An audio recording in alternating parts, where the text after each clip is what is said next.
I'll need to crave your indulgence, please. I might have to do a lot of reading, and I'll try the best I can to be as engaging as I read, please, because the time allotted is scarcely enough to handle the document I have before us. It's quite comprehensive and extensive, so please indulge me, please. Okay. The mandate of this new look at the back is to inspire, first off, inspire a paradigm shift in the Dickinson Assembly by addressing a crucial determining factor of success and failure in any endeavor, which is the mindset. Thoughts beget actions, and actions ultimately shape the trajectory of a man's life. For context, philosophers often posit or suggest that there are two classes of individuals with regard to perception. Those who see a half-empty glass, and those who see a half-full glass. But I dare to add another class this afternoon, those who see no glass at all. But I believe that there are no such persons in the assembly. To provide clarity, very often I come across people who complain pretty much about everything, from the rising cost of living to the exchange rate to poor governance. These complaints might be valid, but there's a flip side to this. Please stick with me.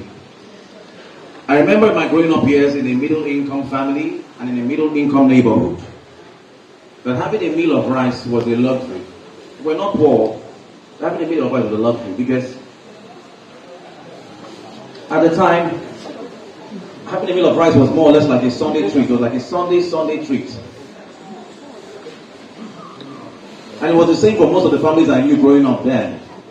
Curiously though, the cost of a bag of rice then was between 60 naira or 100 naira, if I'm not mistaken. Today, however, a bag of rice costs about 80,000 naira. And yet, rice is an ever-present on the tables of most middle-income families today. In fact, these days, having a bag of rice in storage is commonplace in most middle-income families. Now, here's the catch. The demographic that sees a half-empty glass justifies every failure by blaming it on the sake of the economy. To those who belong to the class of the half-full glass, they reckon by critical thinking that the cost of living never does go down. And this is a global phenomenon. It's always on the up. But there's always a near commensurate increase in the earning power of individuals that helps mitigate this rising cost, explaining why you can afford to buy a bag of rice today regardless of the cost, as opposed to 50 years ago. I remember that my mom's first car was purchased at about 800 naira. And yet there were far fewer car owners back then than there are today. It's perplexing because cars cost scores of millions more today than they did in the past. These days people have a fleet of cars amounting to hundreds of millions of naira in their garages.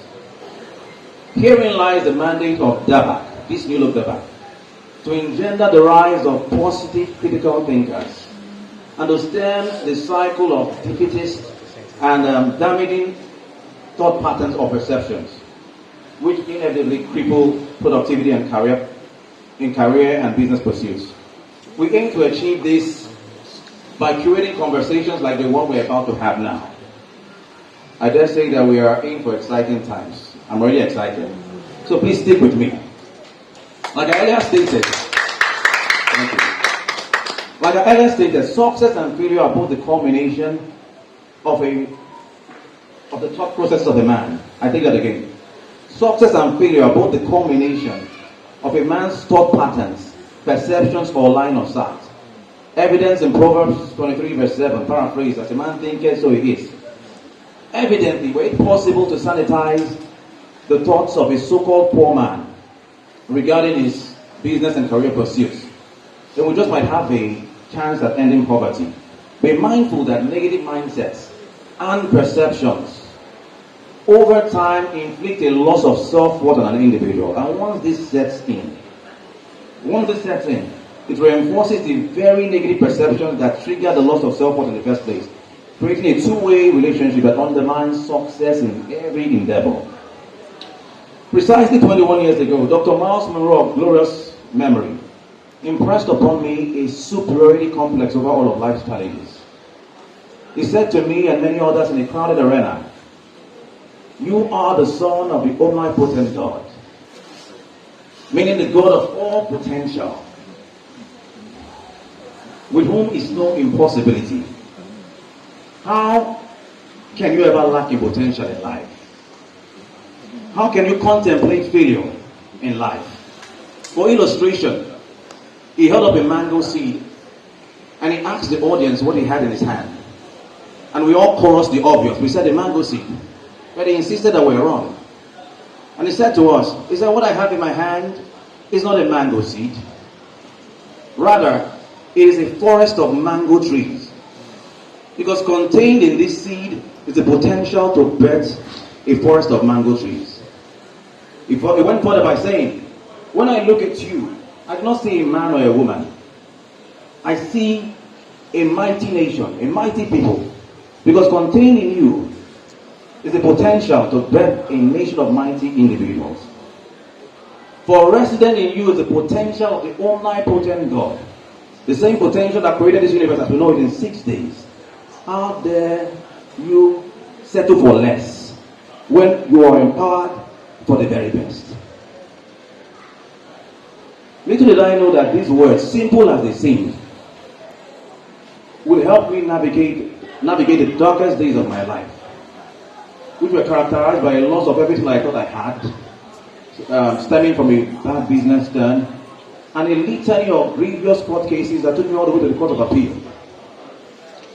These words, simple as they were, impressed upon me a deep sense of self-worth, a superiority complex, not arrogance, which kept me from wilting under life's pressure, which kept me exuberant regardless of what I was going through,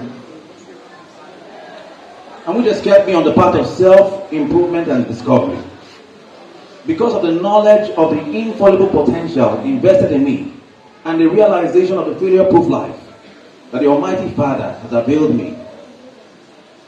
And so regardless of how crippled my business and finances were, I never contemplated failure or resorted to ascribing blame to any individual or circumstance. Because I knew I had more than enough within me to break through the siege exacting against me. And every time I went to the Lord in prayer, every time I always heard him say to me, "What have you got in your hands?" Till this day I still hear that. I still hear, "What have you got in your hands?" There is something in the hands of every member of this assembly, which when identified and put to use, would birth great ideas and enterprises. However, a complacency of thought processes, reinforced by a lack of self-worth, has kept many under. For a lack of self-worth critically impairs one's line of sight, translating into a drought of ideas, aspirations, drive, resilience, and the rise of a blame culture. And so when the Lord kept asking what I've got in my hands, I began to think deeply, bored by a sense of worth. For context, I'm a production engineer by educational discipline. But before I became an engineer, I was first an accomplished musician. I know you were surprised. Many of you know that one before. You didn't? Okay, you know that one. Okay. I was an accomplished musician, a proper recording artist, with an album as proof. However, my parents hated the idea of music so badly. They hated the idea. My dad disdained the thought of me being addressed as a musician. So he fought me so hard. Even as far back as my secondary school days, I was in the company of the popular Oma Ome and the rest of it. It was in my group. I was music director of that group. And my dad hated the idea. I got to university, music found me as well. I became a member of the popular rap group, gospel rap group, in my university days. But my dad's disdain grew deeper. But I tell you what, the first 10 million naira I ever received in my account came from music. Came from my, you can clap. The first 10 million naira, it came from my album launch in 2007, as far back as 2007. 10 million naira. And I'll tell you, please don't tell my wife this one. I got my wife through music too. So you can clap. Don't tell her, please. Nevertheless, I left my musical pursuits to pursue an engineering career because of the pressure from my family, and of course I had trained to be an engineer. So in response to the question that the Lord posed to me, I began to wonder if He was nudging me or prodding me towards my musical endeavors, considering what I was dealing with at the time. But then, being a son of the omnipotent God, the God of all potential, I've never lacked for potential in my life, and same can be said of everyone here. You only need to look deeper. You only need to place some work on yourself. You only need to place some work on that craft. You need to place some work on that something that you have that you may consider mundane or too ordinary. It might even be your looks. I was saying, I was sharing with Ignis about George. He's not here, but our husband is here. When we're having our interactive session, the back session, I told her, I said, were she to set up shop as a skincare consultant or a beautician, she will make a fortune because she looks the part. You could believe her if he tells you this skin will make you like this, like this. So it may not be something fancy, just there's something. Some years ago, I was held up in traffic and my family was seated at the back seat of the car. When I noticed some commuters in the tricycle giving me some curious stares, and in fact they were laughing and they were making gestures. So I was intrigued by the happening, so I paid closer attention to what they were saying. And I heard the driver say something like this. I'm not quoting him, but he was like, "You don't read though, before you go to drive, they do drive a work for Nigeria." And it was like, better luck next time. And I laughed. My wife and I laughed. It was funny. But there was a lesson to be learned from that. And I told my wife, I said, were I to ride a tricycle in this town, I'll make a fortune. I said, because of the way I look. Were I to...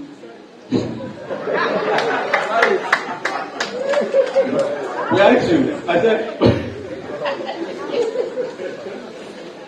were I to become a hairstylist, were I to become a tailor or a chef, or any of these professions that we often discountenance, I will make a fortune. Because I will intrigue people with my look. The point I'm trying to make is that what you've got in your hands may not be a tech skill. It may not be complicated. It may just be your manner of speech, oratory. It may just be your aura, your personality. It might just be the way you lead worship or praise, music. It may be the way you string your words together with a pen, a writing gift. So when the Lord asked of me, what have you got in your hands? I highlighted all the many skills in my head. I said, okay, I can write. I can sing. I still can sing. I do martial arts. I did a litany of skill sets.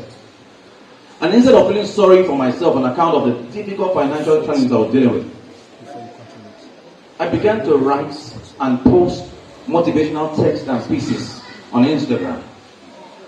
Was that going to put food on my table? Only the Lord could tell.